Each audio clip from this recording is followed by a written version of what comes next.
Bismillahirrahmanirrahim. Assalamualaikum warahmatullahi ta'ala wabarakatuh. Alhamdulillahi rabbil alamin. Wassalatu wassalamu ala rasulina Muhammadin wa ala alihi wa sahbihi ajma'in. Allahumma aghnina bil ilmi wa zayyinna bil hilmi wa akrimna bit taqwa wa jammilna bil afiyati ya arhamar rahimin. Rabbi shrah li sadri wa yassir li amri wahlul 'uqdatam min lisani yafqahu qawli. Rabbi yassir wa la tu'assir wa tammim bil khair wa bika nasta'in wa la hawla wa la quwwata illa billahil aliyyil azim. Alhamdulillah tuan-tuan yang dirahmati Allah Subhanahu wa taala. Pada malam ini kita lihat definisi al-ibadah. Ibadah, bila sebut tentang ibadah, dia berasal daripada perkataan abada ya'budu ibadatan. Dia dalam bahasa Melayu pun sama, ibadah, antara bahasa Melayu yang sama dengan bahasa Arab.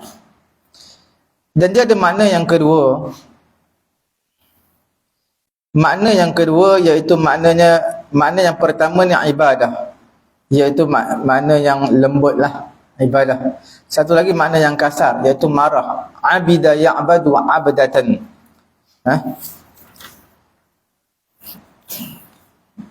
Kemudian kita lihat bila sebut tentang ibadah dari sudut bahasanya ada beberapa makna.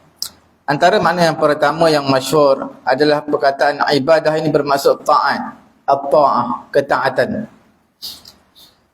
Boleh juga dimaksudkan ketaatan ini dengan ubudiyah, al-ubudah, al-ibadah, at-ta'ah, semua tu ya.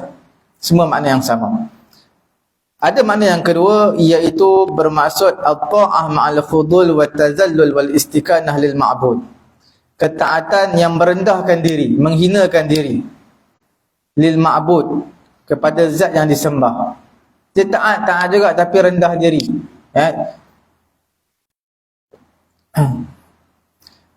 Dinamakan al-abdu, hamba, abdan li zillatihi wa inqiyadihi li maulah. Sebab apa dinamakan kita semua sebagai hamba kepada Allah? Kerana kita akan taat kepada Allah, akan hinakan diri kita di hadapan Allah Subhanahu wa taala. Oleh yang demikian, setiap ketaatan, setiap kepatuhan kepada orang lain, kepada seseorang yang lain, ala jihatil khudu' wa tazallul wa ta'zim, dengan cara rendah diri, menghina diri, mengagungkan orang yang ditaati, itulah dinamakan sebagai ibadah. Bila sebut tentang ibadah, bukan sekadar taat, tetapi di sana ada ketaatan, kepatuhan yang menyebabkan diri kita menjadi hina dan juga rendah diri, dan kita mengagungkan benda yang ditaati, iaitu benda yang disembah. Itulah dipanggil sebagai ibadah.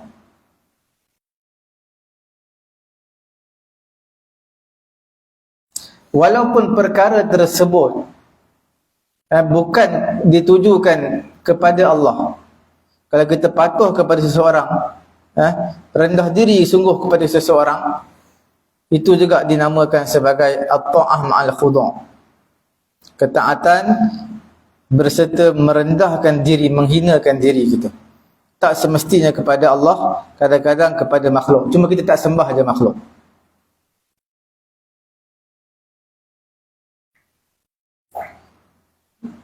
Walidha faqad tasarrafa al-ibadah li ghairi Allah ta'ala. Kerana ini sesungguhnya penggunaan ibadah kepada selain daripada Allah, seperti mana dihikayatkan daripada mengenai dengan Fir'aun dan juga pembesar-pembesar dia. Dia kata apa? Faqalu anu'minu li basharaini mislina wa qaumuhuma lana 'abidun. Mereka berkata, Fir'aun dan juga pembesar-pembesar, menteri-menteri dia, mereka kata apa? Anu'minu li basharain. Adakah patut kami beriman kepada dua orang manusia, Musa dan juga Harun alaihi wassalatu wassalam? Yang mana dua orang manusia ni sama seperti kami. Adakah patut kami beriman kepada mereka? Wa qaumuhuma lana 'abidun. Sedangkan umat, kaum mereka berdua, iaitu kaum Musa, kaum Harun alaihi wassalatu wassalam, mereka sembah kami. Tiba-tiba dia nak suruh kita sembah, kita beriman kepada mereka berdua. Wa in kana la yastahiqquha ahadun illallah. Jadi digunakan perkataan abidun walaupun bukan sembah Allah. Mana kaum Nabi Musa, kaum Nabi Harun, sebahagian mereka tak sembah Allah, sembah Fir'aun. Itu juga digunakan perkataan ibadah. Kemudian kita lihat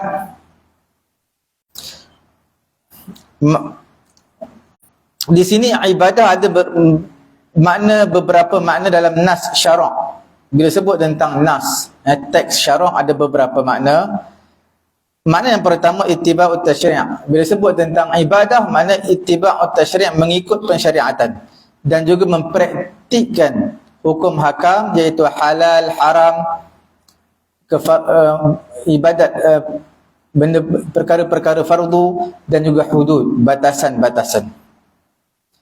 Siapa yang mengikut pensyariatan selain daripada syariat Allah dan dia setuju untuk mempraktiskan hukum hakam yang Allah Ta'ala tak turunkan, maka dia juga dianggap sebagai abid, orang yang beribadat selain daripada Allah. Digunakan perkataan ibadah juga, seperti mana Allah Ta'ala rakamkan dalam surah At-Taubah pada ayat ke-31, ittakhadhu ahbarahum wa ruhbanahum arbaban min dunillah. Mereka orang-orang Yahudi ini menjadikan ahbar, pendeta mereka, rahib mereka, menjadikan Tuhan selain daripada Allah. Apa yang rahib, pendeta mereka kata mereka taat, macam mereka letak macam Tuhan. Taat 100%, tak fikir dah. Wajhud dalalah, dalil pada ayat Quran ini, Allah Ta'ala mensifatkan ahlul kitab, orang Yahudi, dengan syirik kepada Allah Subhanahu Wa Ta'ala kerana mereka beribadat kepada rahib, pendeta mereka. Mereka ikut pendeta mereka, apa yang pendeta mereka syariatkan, hukum hakam mereka ikut. Bukan ibadat kepada Allah, ibadat kepada pendeta mereka. Dikuatkan lagi perkara ini dan apa yang datang daripada Nabi SAW mengenai mentafsirkan ayat yang kita bacakan tadi daripada Adi bin Hatim radhiyallahu taala anhu. Dia telah berkata, ataitun Nabi SAW wa fi unuqi salibun min zahab. Adi bin Hatim kata, pernah sekali aku datang berjumpa dengan Nabi SAW wa fi unuqi salibun min zahab. Di tengkok aku, di leher aku ni ada satu salib, rantai salib daripada emas.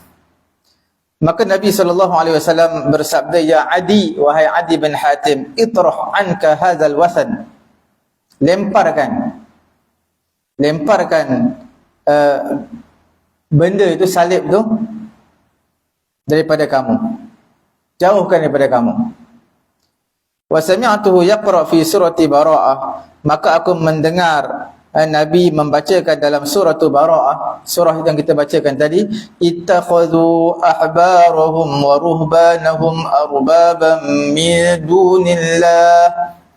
Mereka jadikan pendeta mereka, rahib mereka sebagai Tuhan selain daripada Allah. Maka aku berkata, iaitu Adi bin Hatim, dia kata, ya Rasulullah, wahai Rasulullah, innahum lam yakunu ya'budunahum. Sesungguhnya mereka ini tidak sembah rahib, mereka tak sembah, mereka tak sembah pun pendeta, mereka tak sujud kepada pendeta. Maka Nabi SAW bersabda, ajal, ya betul, walakin yuhilluna lahum ma harramallah fayastahillunahu wa yuharrimuna alaihim ma ahallallah fayuharrimunah fatilka ibadatuhum lahum. Nabi kata, betul lah kamu tak sembah macam semayang, tetapi apa yang ahlul kitab halalkan bagi mereka, menghalalkan apa yang Allah Ta'ala haramkan untuk mereka Bani Israel, maka mereka halalkan. Dan apa yang apa yang pendeta, rahib mengharamkan suatu perkara yang Allah Ta'ala halalkan, maka pada ketika itu Bani Israel Ahlul Kitab mereka mengharamkan perkara yang Allah Ta'ala halalkan kerana mengikut kepada arahan pendeta mereka, rahib mereka. Jadi Nabi kata itulah ibadat Bani Israel Ahlul Kitab kepada rahib mereka. Itulah makna ibadat. Taat. Ketaatan kamu, segala syariat yang diletakkan, yang dihukumkan oleh pendeta rahib kamu, kamu taat. Itulah sebenarnya ibadat. Bukan ibadat tu mana kamu sujud kepada dia. Hadis ini adalah riwayat Imam Tirmizi dalam dalam bab tafsirul Quran an Rasulullah sallallahu alaihi wasallam dalam surah At-Taubah. Ada makna yang kedua dalam makna ibadah, bukan kata ittiba'ut tasyri', tetapi makna yang kedua adalah bazlu ma fil wus'i, iaitu menggunakan sepenuh tenaga, wasarful himmah wal waqtu fi talabi syai' wa tahsili, menggunakan sepenuh masa tenaga untuk menghasilkan sesuatu, iaitu ibadat. Nabi SAW menyatakan ta'isa abdud dinar, celakalah, malanglah hamba kepada dinar wa dirham, dan juga hamba kepada dirham, wal qatifati wal khamisah, dan juga qatifah. Qatifah ni hamba kepada pakaian kain, ada gedung pakaian, dia hamba kepada perkara tersebut. Wal khamisah, khamisah pun makna sama juga, lebih kurang pakaian yang bergaris-garis, yang berwarna-warna. Jadi Nabi kata malanglah mereka yang menjadi hamba kepada dinar, dirham, dan juga gedung pakaian ni. Apa maksud hamba? Hamba tu makna ibadah kepada dinar dan juga dirham. Mana berhempas pulas, siang malam kerja, tak cukup kerja siang hari, malam pun kerja, tak cukup malam, tengah malam pun kerja. Jadi seolah-olah dia menjadi hamba kepada dirham dan juga dinar kerana bertungkus lumus sehabis mungkin tenaga, waktu, semua untuk menghasilkan sesuatu. Inilah dipanggil sebagai hamba ataupun beribadah. Beribadah bukan ibadah untuk mendapat pahala ni, tidak. Tapi ibadah bermaksud menghambakan diri, hamba kepada dinar dan juga dirham. Ibnu Hajar Al-Asqalani, nama dia Ahmad bin Ali bin Muhammad Abul Fadl Al-Asqalani Al-Qahiri Al-Syafi'i, di Mesir, iaitu di Qahirah, mazhab Syafi'i. Al-Hafiz Al-Kabir, banyak, ratusan ribu hadis dia hafal.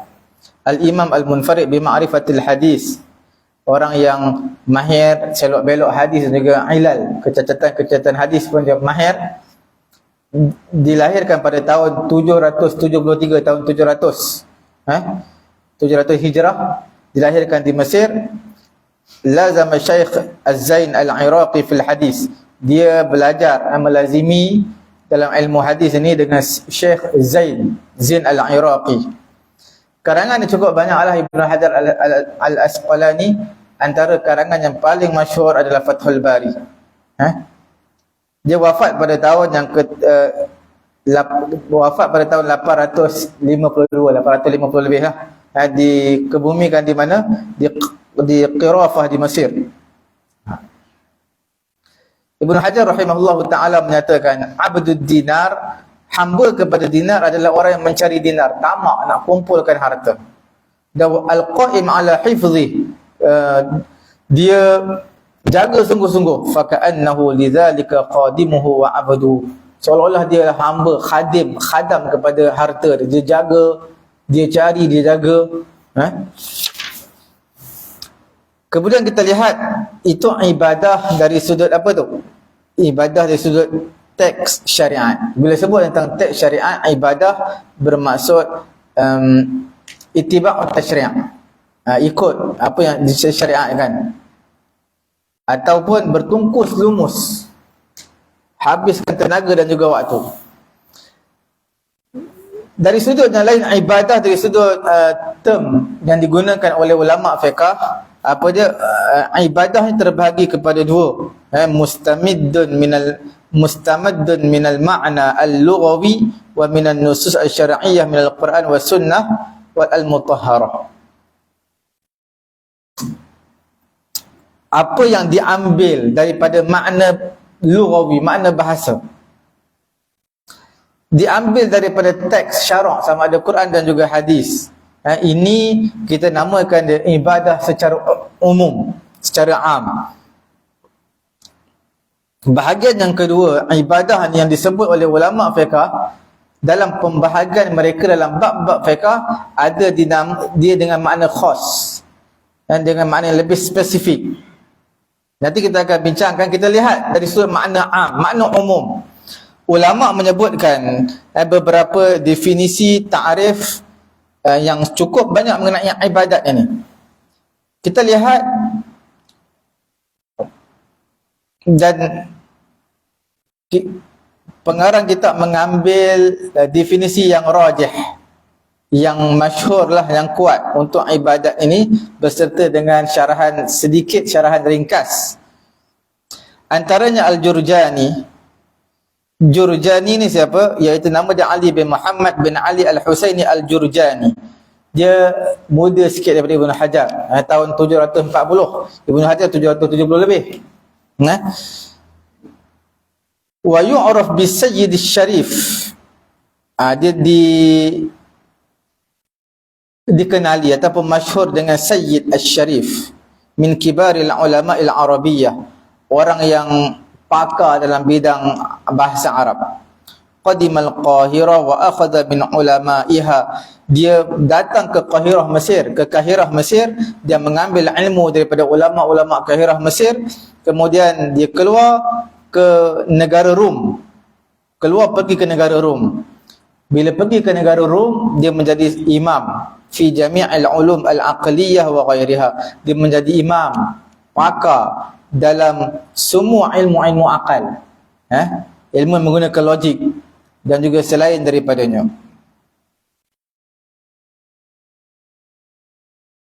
Antara karangan dia yang masyhur adalah Al-Mawaqif dan juga Syarhul Kafiyah. Ini semua adalah dia adalah ulama bahasalah Al-Jurjani. Dia mendefinisikan ibadah ini hiya fi'lul mukallaf, perbuatan mukallaf ala khilafi hawa nafsih, iaitu berbeza dengan kehendak nafsu dia, jiwa dia, ta'ziman li rabbih, kerana mengagungkan Allah Ta'ala. Itu ibadah. Ibadah ni apa? Jurjani kata perbuatan mukallaf, orang yang baligh, yang berakal, dia buat satu ibadat, satu perkara, satu perbuatan yang mana jiwa dia tak suka. Bila sebut tentang semayang, memang manusia tak suka. Sebut tentang majlis ilmu, tak suka. Sebut tentang puasa, manusia tak suka. Bila tak suka tu dia buat juga. Sebab apa? Ta'ziman li rabbih, kerana itu perintah Allah, nak mengagungkan Allah Subhanahu wa taala. Difahami berdasarkan definisi ini, dia meringkaskan alal af'al. Dia membataskan ibadah ini hanya terbatas kepada perbuatan, kepada verb perbuatan. Sedangkan ibadat ini bukan terbatas hanya kepada perbuatan. Dia perkataan pun termasuk ibadat juga. Perkataan. Seperti zikir, membaca Quran. Jadi kalaulah ditukarkan, seperti mana Imam Al-Jurjani kata huwa fi'lul mukallaf. Ibadat itu perbuatan mukallaf. Sebenarnya bukan perbuatan je. Dia adalah perbuatan dan perkataan. Satu term, kalimah yang boleh kita gunakan untuk perbuatan dan juga perkataan adalah amal. Dia adalah satu amalan li syamlil aqwal wal af'al. Bila sebut tentang amalan, satu amalan mukallaf. Bila sebut amalan termasuk perkataan dan juga perbuatan. Termasuk niat juga. Niat pun amalan juga, amalan hati. Mukallaf tu adalah baligh dan berakal lah. Memang kita tahu mumayyiz itu tidak mukallaf. Umur 10 tahun, 11 tahun tak mukallaf. Walaupun mereka sudah mumayyiz. Wa huwa ahlun li ada'il ibadat wa nailus sawab. Dan dia juga adalah orang yang layak untuk menunaikan ibadat 9-10 tahun memang kena buat semayang, memang kena laksanakan, dan dia layak untuk mendapat pahala daripada Allah Subhanahu wa taala. Wa bittali fa inna ibadatahu sahihah wa illam takun wajibah alaih. Sembahyang mereka sah. Yang mumayyiz ini sah, tetapi tak wajib kepada mereka. Ala khilafi hawa nafsi, kita katakan ini laisa dhabitan lil ibadah, ini bukan sekadar pada ibadah. Faqad yatalazzaz al-abid bil ibadah, kerana dia kata Imam Al-Jurjani kata ibadat ni satu perbuatan mukallaf, yang mana bertentangan dengan kehendak nafsu dia. Sebenarnya tak semestinya, sebab orang abid yang rajin beribadat, dia rasa lazat semayang ni, seronok, sayang nak tinggal semayang. Siapa pernah mendapat kemanisan menjaga sembahyang berjemaah, dia tak boleh tinggal. Dia rasa sayang sangat. Macam mana sakit pun nak pergi juga. Cuma Covid jangan datang lah. Takut berjangkit orang lain. Wa aqwalul ubbad fi dhalika kathirah. Abid ni banyaklah. Kita katakan yang abid yang merasa kemanisan. Abid ni orang yang rajin semayang, rajin buat ibadat. Cukuplah kita katakan Sayyidul Abidin, penghulu kepada abid, orang yang melakukan ibadat itu Nabi SAW. Nabi kata ju'ilat qurratu aini fi shalah, dijadikan penyejuk mata aku, ju'ilat qurratu aini fi shalah, dijadikan penyejuk mata aku apa dalam solat. Nabi rasa tenang dalam solat, rehat Nabi dalam solat. Imam Al-Munawi mendefinisikan al-ibadah ini, dia kata al-af'al al-waqi'ah ala nihayati ma yumkin min at-tazallul wal khudu' al-mutajawiz li tazallul ba'dil ibad li ba'din. Perbuatan yang mana memungkinkan merendahkan diri, khudu', menghinakan diri sebahagian hamba kepada sebahagian yang lain. Difahami di atas definisi ini annahu khussa al-ibadah bil af'al dun al-aqwal. Sama juga makna dispesifikkan ibadah itu untuk af'al, perbuatan, tidak kepada perkataan. Kita lihat apa yang dikatakan oleh Syekhul Islam Zakaria Al-Ansari. Tuan-tuan, Zakaria Al-Ansari adalah Abu Yahya Zakaria bin Muhammad bin Ahmad Al-Ansari Al-Syafi'i. Dia antara ulama Syafi'i yang masyhur lah. Dilahirkan di Mesir. Mesir pada ketika itu ramai ulama Syafi'i. Ibnu Hajar Al-Asqalani tahun 700 lebih tahun, dan juga Zakaria Al-Ansari dilahirkan di Mesir juga pada tahun ke-826. Jadi maknanya Zakaria Al-Ansari dia tua sikit. Bukan tua, dia muda sikit daripada Ibnu Hajar Al-Asqalani. Dia junior lah.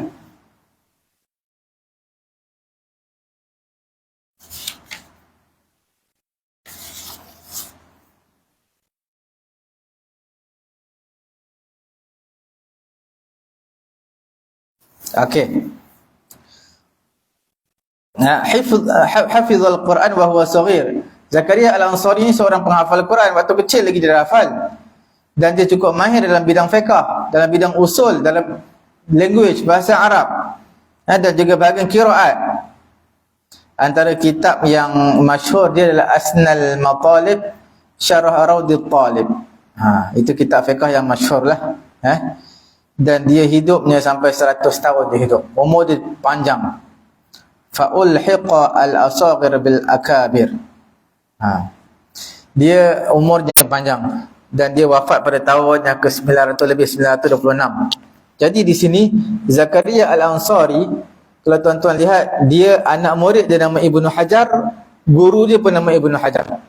Ibnu Hajar yang kita sebutkan awal-awal tadi adalah Ibnu Hajar Al-Asqalani. Itu guru dia tu. Yang lahir tahun 770 lebih tadi.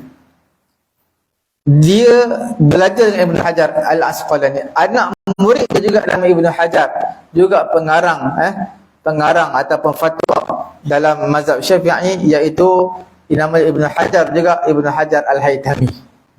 Makna dia dihimpit dengan dua orang hajar, dua batu. Hajar ni makna batu. Satu batu di atas, satu batu di bawah. Batu di atas guru dia Ibnu Hajar Al-Asqalani, batu di bawah adalah anak murid juga Ibnu Hajar Al-Haytami.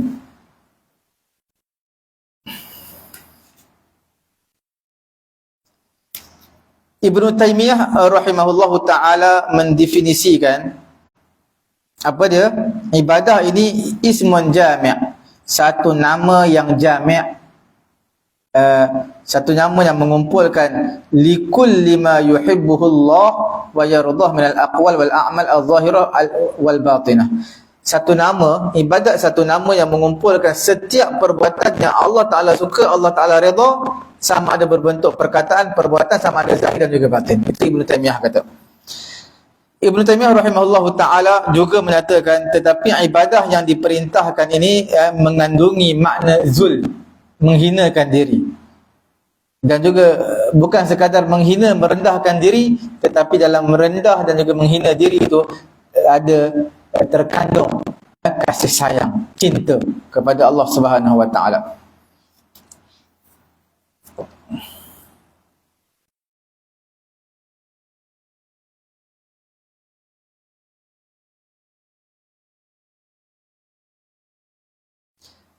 Oleh yang demikian, ibadat ini di sisi Ibnu Taimiyah adalah ghayatul khudu' wa tazallul lillah, kemuncak kepada menghinakan diri, merendahkan diri dan cinta kepada Allah Subhanahu wa taala. Dan pendapat ini juga telah diikuti oleh anak muridnya sendiri, anak murid kepada Ibnu Taimiyah, iaitu Ibnul Qayyim Al-Jauzi rahimahullahu taala. Ibnul Qayyim juga anak murid kepada Ibnu Taimiyah berpendapat yang sama. Sebab secara adat atau kebiasaannya Ibnu Qayyim selalu ikut guru dia, Ibnu Taimiyah. Bahkan Ibnu Qayyim menjadikan al-aslu fil ibadah al-mahabbah. Asal pada ibadat ni sebenarnya cinta, kasih sayang. Aslul ibadah mahabbatullah. Asal ibadat adalah cinta kepada Allah. Bal ifraduhu bil mahabbah.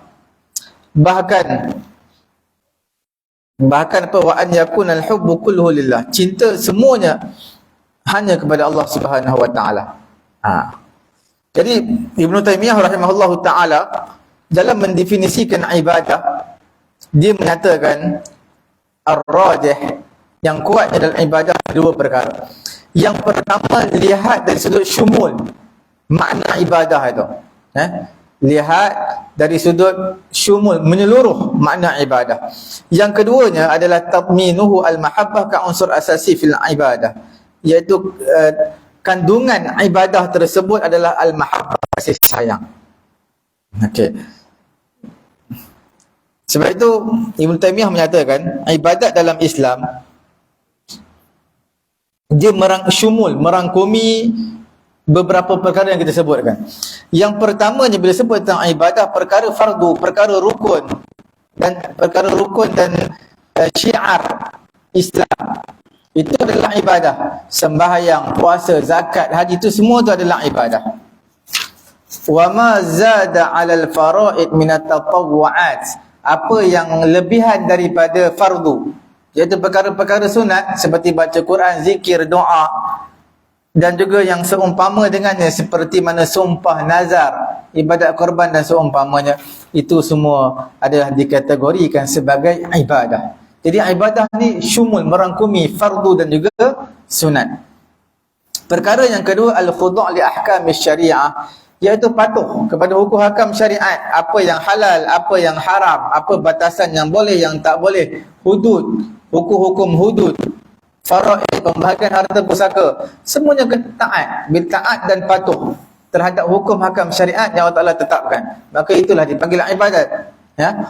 Perkara yang ketiga, husnul muamalah, muamalah kita baik bersama dengan manusia, dengan ibu bapa kita baik, jiran tetangga baik, kaum kerabat kita baik, dengan rakan seofis kita baik, semuanya kita baik, maka itu juga adalah jenis namanya ibadat. Husnul muamalah ma'an nas, iaitu muamalat, muasyarat bersama manusia itu baik. Wal ihsan lil yatim wal miskin, bersama dengan orang, anak-anak yatim bersama dengan orang miskin, orang fakir, menghubungkan silaturahim, itu semua adalah kebaikan ataupun ibadah. Perkara yang keempat, makarimul akhlak. Akhlak yang baik, wal fadail al-insaniyah, akhlak-akhlak kemanusiaan, iaitu kebenaran, bercakap benar, amanah, menyempurnakan janji. Banyak lagi lah yang mana yang sifat-sifat mahmudah ini adalah semuanya dikatakan akhlak yang terpuji, dan juga al-fadail al-insaniyah. Itu ekstra. Itu juga ibadat. Bercakap benar. Bercakap benar ibadat. Amanah, jujur, integriti. Itu semua adalah ibadah. Menepati janji, itu semua adalah ibadat. Memang nampak macam tak apa 5 minit je, 10 minit. Tapi di sebalik daripada perkara ini adalah perkara tersebut ibadah. Bukan benda yang remeh. Okay. Kemudian yang kelima, al-akhlaq ar-rabbaniyah. Akhlak rabbani. Akhlak rabbani ni kasih kepada Allah, kasih kepada Rasul. Benda tak boleh nampak. Rabbani, Rabb. Akhlak dengan Tuhan, dengan Rabb kita. Dengan benda kita tak boleh nampak, dengan Rasul kita, dengan Allah Ta'ala. Takut kepada Allah, redha, terima qada dan qadar Allah, sabar di atas hukum Allah, bertawakal kepada Allah, berserah kepada Allah. Itu semua adalah akhlak rabbani. Itu semua ibadah. Dan yang keenamnya adalah al-hisbah. Menegah perkara ma'ruf, melarang perkara mungkar adalah ibadah. Dipanggil hisbah. Contohnya tuan-tuan tengok kat luar surau tu, sambil-sambil tulis buku, dihisap okok sekali, tegur. Tegur tu janganlah serius sangat, dia kecil hati dia. Sambil-sambil gurau. Kita tegur sambil-sambil gurau. Jadi itu adalah termasuk dalam ibadah. Al-a'mal al-ijtimaiyah an-nafi'ah. Amalan-amalan kemasyarakatan yang bermanfaat. Contohnya 2 orang yang bergaduh, kita damaikan. Itu ibadat, pahala besar, ibadat. Apa lagi al-a'mal al-ijtimaiyah, iaitu amalan-amalan kemasyarakatan yang bermanfaat. Ziarah orang sakit. Ada jemaah surau kita sakit, atau baru balik hospital, duduk lama kat hospital, kena admit dekat hospital, ziarah dia. Atau mak ayah dia sakit, anak dia sakit, ziarah. Membantu orang yang dizalimi, itu juga semua ibadat. Bergotong royong, contohnya di flat, taman, buat gotong royong. Dia entahlah tak nak datang, bagi makan pun tak nak, bagi minum pun tak nak, muka pun tak tahu kat mana. Nak kata hari gotong royong hari biasa mungkinlah dia kerja, tapi kalau hari Sabtu Ahad takkan dia kerja juga. Kalau kerja pun paling kurang pun bagilah duit untuk beli. Kata kat saya, minta maaf, memang banyak kerja saya, memang ada kerja hari ni. Kita minta keuzuran lah. Sebab itu banyak lepasan college, universiti ni, cara pergaulan tu perlu dipelajari. Kita panggil skill communication. Ni kadang-kadang kita hantar mesej dengan student, reply pun tak. Kita tak tahu ya ke tak. Kalau ya kata ya, tak kata tak tahu, diam je. Jadi skill communication ni kita perlu belajar sebenarnya. Kalau kita tengok orang yang contoh, sebab skill communication ini satu perkara yang amat penting lah, terutama dalam bidang pekerjaan. Kadang-kadang nak interview cakap macam bos, nak interview kerja tapi cakap macam bos. Kemudian perkara yang ke-8 adalah al-a'mal ad-dunyawiyah allati yaqumu biha al-insan li ma'ishati wa sa'yi ala ahli. Pekerjaan dunia yang untuk sara kehidupan dia, itu ibadat juga. Tapi dengan syarat lah, niat dia tu betul, sah. Bukan niat dia ada niat lain. Niat dia adalah untuk sara keluarga, untuk bagi nafkah kepada keluarga. Amalan itu adalah amalan yang disyariatkan. wa alla yushghiluhu 'anil wajibat ad-diniyah ma'itqanin lil 'amal wa 'adamil khiyanah fi. Dan dia tak sibuk dengan perkara-perkara wajib. Perkara-perkara wajib. Semayang lah, itu benda wajib. Cuma jangan melebihi daripada perkara wajib. Contohnya kan, contoh orang kerja pagi sampai petang. Kadang-kadang adalah waktu duha, adalah waktu rehat sekejap. Cuma dia tidaklah khianati pekerjaan dia daripada pagi sampai petang atau yang sepatutnya dia kerja, dia khianat buat benda lain. Maknanya semayang duha sampai 2 jam. Tapi masalah satu Ahad cuti tak nak buat 2 jam. Tapi bila sampai waktu kerja nak buat semayang lama-lama. Baca Quran, selalu satu Ahad baca Quran sehari semuka je. Tapi bila kerja ni dia baca Quran sampai 4-5 helai. Kalau kurang kerja pada ketika itu, kurang tugasan tak apalah. Tapi kalau banyak tugasan yang perlu diutamakan, maka perlu diutamakan yang mana yang perlu kita segerakan. Perkara yang ke-9 adalah al-af'al al-jibilliyah wal a'mal al-ghariziyah, iaitu perbuatan-perbuatan jibilli. Jibilli ni perbuatan yang fitrah manusia, nak makan, minum, tidur, bersama dengan isteri kalau orang dah berkahwin, dengan syarat niat dia tu niat yang sahih, niat tu betul. Sebab tu Nabi SAW bersabda, wa fi bud'i ahadikum sadaqatun. Dalam apa? Bud'i ahadikum. Bud'i ahadikum ni makna kita panggil kemaluan lah, bud'i. Makna bersama dengan isteri kamu juga sedekah, dapat pahala sedekah.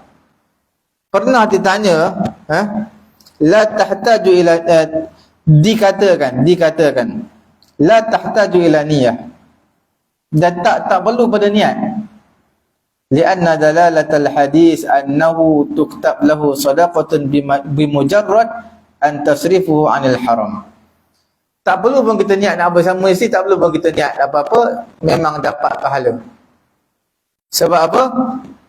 Sebab dapat pahala sedekah kerana kita tak buat benda haram. Kalau tak bersama dengan isteri, kita sama perempuan lain, jadi haram.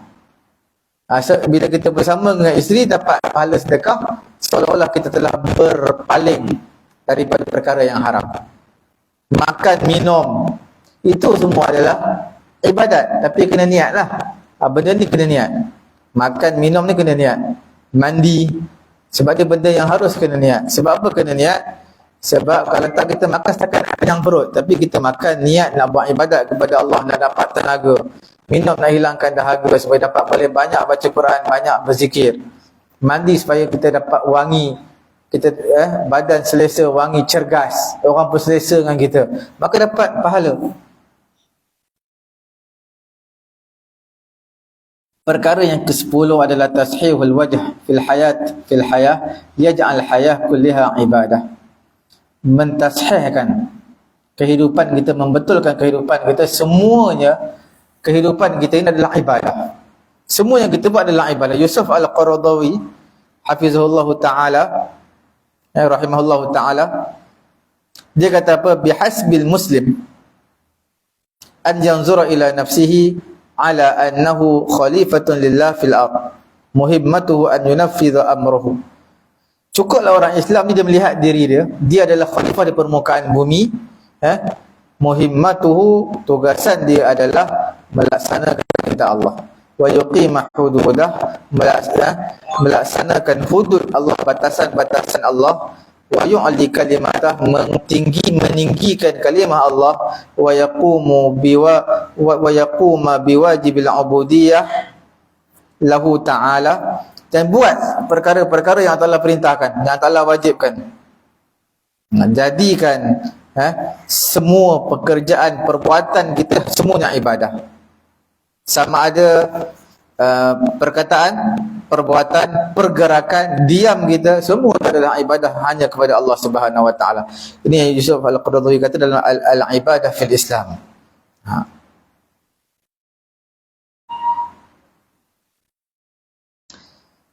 Ini yang ke-10 lah. Jadikan semua kehidupan kita adalah untuk Allah, adalah untuk ibadah. Perkara yang ke-9 dari satu hadis daripada Abu Zar, riwayat Imam Muslim, pada bersama dengan isteri kamu ada sedekah, dapat pahala sedekah. Maka mereka tanya, ya Rasulullah, ayati ahaduna syahwatahu wa yakunu lahu fiha ajrun? Adakah salah seorang di kalangan kami bersama mendatangi isteri dengan syahwat, melepaskan syahwat kat isteri dia dapat pahala? Maka Nabi jawab, ara'aitum law wada'aha fi haram akana alaihi fiha wizrun fakadzalika idza wada'aha fil halal kana lahu ajran.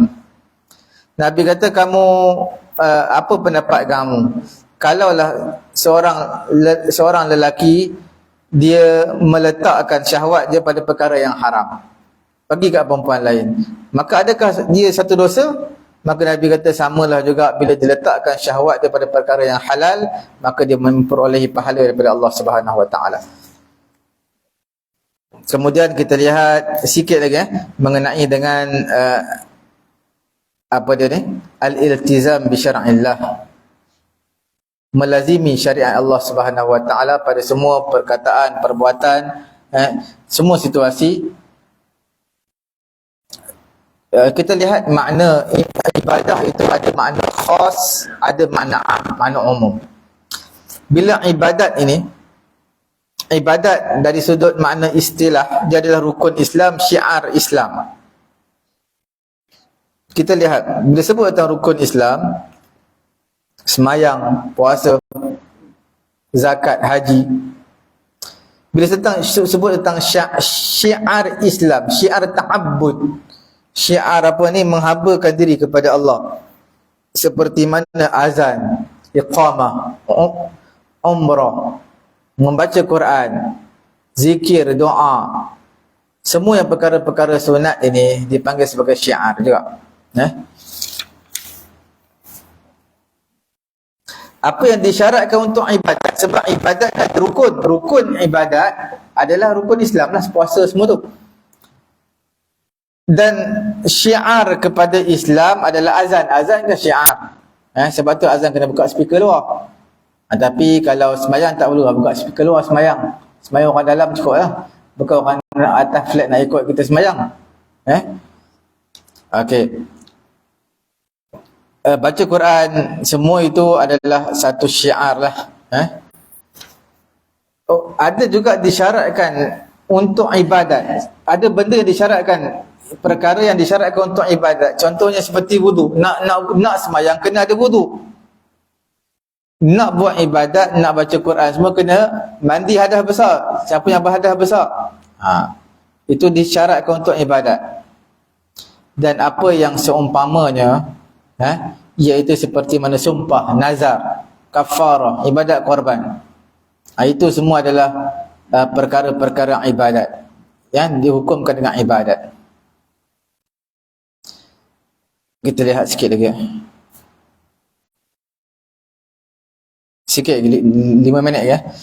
Ulama fiqh membahagikan bab fiqh ini kepada ibadat, muamalat, jinayat. Mana ibadah, muamalat dan juga jinayah. Dan juga ahwal syakhsiyah. Ahwal syakhsiyah ni lebih kepada bab munakahat gitulah. Ini antara term yang digunakan oleh ulama fiqh. Dan mereka tak maksudkan ibadat kepada Allah itu khas. Bukan maksud mereka ibadat kepada Allah, tak. Bila sebut tentang bab ibadat adalah bab yang spesifik. Dia bila sebut bab ibadat, mana dia bukan muamalat, dia bukan jinayat. Itu dalam bab fiqh. Hanya sahaja ulama fiqh bila sebut dia tentang ibadat, mereka nak apa? At-tafriq, membeza-bezakan hukum. Ada ini dalam kategori A, ni kategori B, ni kategori C. Ni kategori ibadat, ni bukan ibadat, ni muamalat, ni jinayat, ni munakahat dan sebagainya. Okey.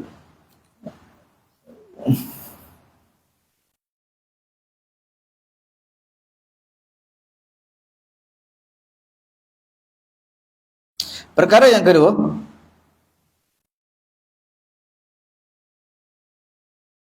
apa dia?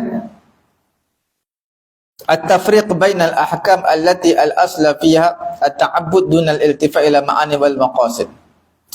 Bila sebut tentang ibadat, dia macam ta'abbudi. Ibadat macam ta'abbudi, iaitu membezakan antara hukum hakam yang asal, yang ta'abbud. Yang mana hukum, bila sebut tentang ada ibadat yang kita tak boleh tahu ilah atau sebab dia, kita tak boleh tahu. Maqasid tak boleh tahu. Sebab apa Zuhur 4 rakaat tak 2? Sebab apa kena puasa bulan Ramadan tak bulan Syawal? Itu kita tak tahu. Tak boleh nak bagi tahu. Sebab itu hanya Allah Ta'ala saja tahu. Perkara yang ketiga adalah at-tafriq bainal ahkam allati tunzimu alaqatal abdi bi khaliqihi, iaitu membezakan antara hukum hakam yang tersusun yang terjadi antara hubungan hamba dengan penciptanya. Itulah mereka namakannya sebagai ibadat. Ibadat dalam ibadat sembahyang, hubungan kita dengan Allah Subhanahu Wa Taala. Jadi ada 3 makna di sini. Itu makna apa? Itulah dipanggil makna yang khas, yang spesifik lah.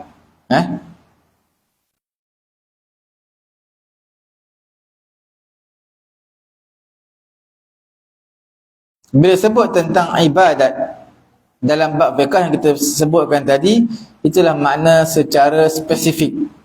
Ibadat yang dibezakan daripada muamalat dan juga jinayat. Dan dibahagikan ibadat ni kepada 3.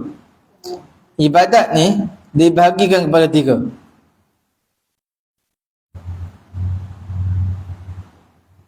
Ni ibadat apa? Ibadat dengan makna yang spesifik, bukan makna umum. Apa satu dipanggil al-ibadah al-badaniyah, ibadat badan seperti semayang, puasa, i'tikaf, baca Quran. Semua ni kita kena ibadat badan lah kita buat. Mana boleh kita duduk rehat? Kau baca Quran untuk aku lah.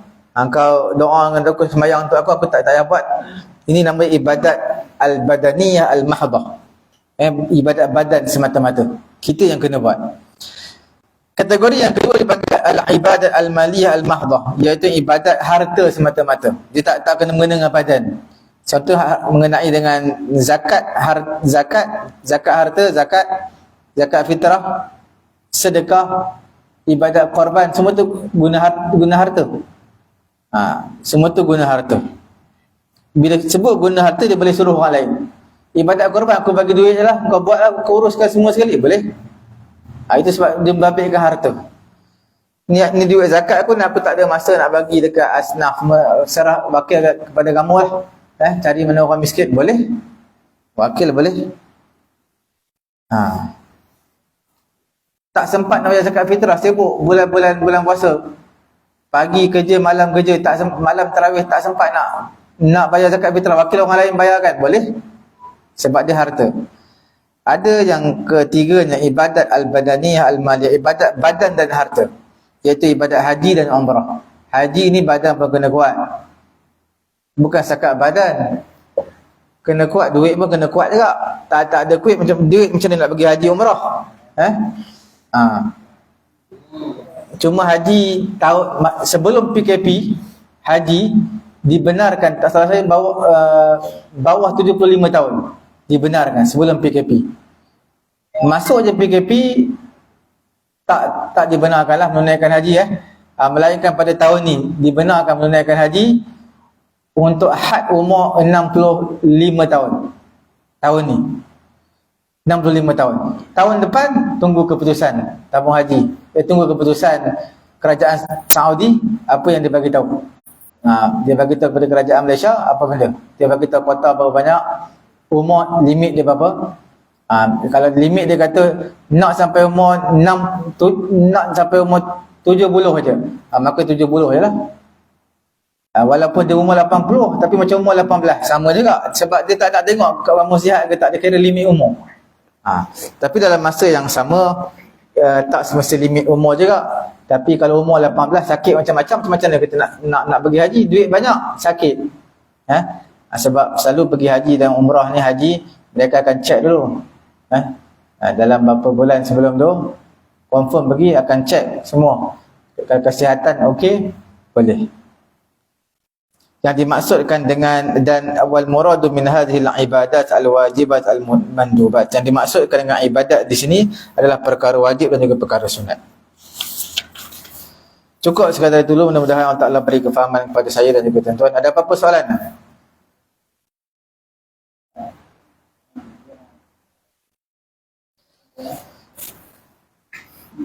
Itu sedikitlah mengenai dengan ibadat. Bila sebut ibadat ni, kita kena faham dia konteks dia luas. Luas sangat. Seperti mana Yusuf Al-Qaradawi kata, jadikan setiap perbuatan, perkataan, diam, bergerak kita semua adalah ibadat. Cukup sekali itu. Semoga Allah Ta'ala beri kefahaman kepada saya dan tuan-tuan. Subhanallahumma wa bihamdihi, subhanakallahumma wa bihamdika, asyhadu an la ilaha illa anta, astaghfiruka wa atubu ilaik. Bismillahirrahmanirrahim. Alhamdulillahi rabbil alamin, wassalatu wassalamu ala rasulina Muhammadin wa ala alihi wa sahbihi ajma'in. Allahumma anfa'na bima 'allamtana wa 'allimna ma yanfa'una wa zidna 'ilma. Alhamdulillahi ala kulli hal wa na'udzu billahi min hali ahli an-nar. Wa sallallahu ala sayyidina Muhammadin wa ala alihi wa sahbihi ajma'in. Alhamdulillahi rabbil alamin.